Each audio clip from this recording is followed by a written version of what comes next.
जुमाना, तुम सोई नहीं अब तक? मैं इस पौधे को देख रही थी।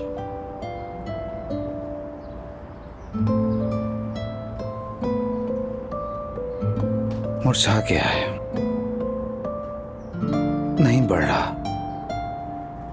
मेरी तरह जिंदगी हमें कहीं भी जड़ें पकड़ने नहीं देती। मेरी जान, इतनी मायूस मत हो। क्या जड़ पकड़ने के लिए हम जिंदगी से इजाजत लेंगे? हाँ, जो हमारा है हम उसे उनसे छीन लेंगे। देखना, हम अपने घर से ऐसे मजबूती से जुड़ जाएंगे कि कोई भी हमारा कभी कुछ नहीं बिगाड़ सकेगा। भरोसा रखो। देखो, तुम इन सब में काफी थक चुकी हो, चलो थोड़ा सा आराम कर लो। मुझे नींद नहीं आती। रात एक लम्हे को आंख लगी तो मैंने डरावना ख्वाब देखा। बतूल किसी और के घर में थी। उन अजनबी चेहरों के दरमियान एक ऐसी जगह जहां मैं कुछ नहीं जानती थी। इंसान का बचपन उसकी जिंदगी में बहुत अहम होता है। अगर सहारा देने वाला खानदान ना हो तो वो दीवारों से लगकर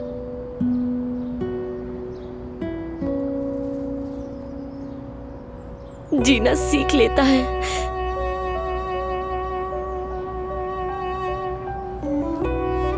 बतूल का कोई खानदान नहीं था।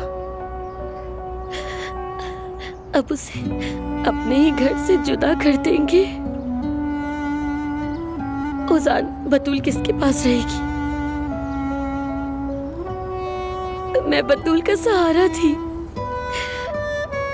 अपनी बहन का सहारा थी मैं। माँ तो नहीं थी, बाबा भी चले गए थे।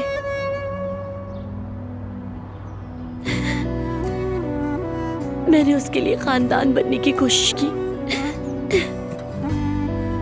हमने वादा किया था कि जुदा नहीं होंगे, लेकिन नहीं।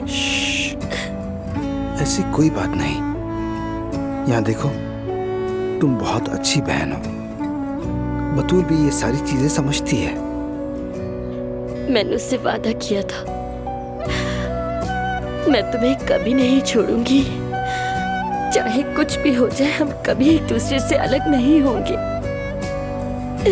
मगर मैं अपना वादा नहीं निभा सकी। मैं नहीं निभा सकी, नहीं निभा सकी। ऐसे तो मत करो जुमाना।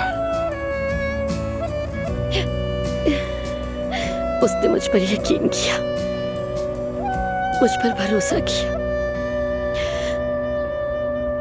उसके पास और कोई रास्ता भी तो नहीं था। मेरे सिवा उसका इस दुनिया में कोई सहारा भी नहीं था। वो हमारी उस खिड़की वाले हवादार कमरे से जुड़ी रही। बाबा के जेल से भेजे गए खुतूत से जुड़ी रही बतूल।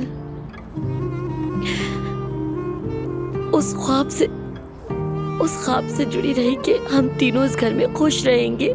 मगर अब कुछ भी बाकी नहीं रहा। वो मेरी बहन को यतीम खाने ले जाएंगे।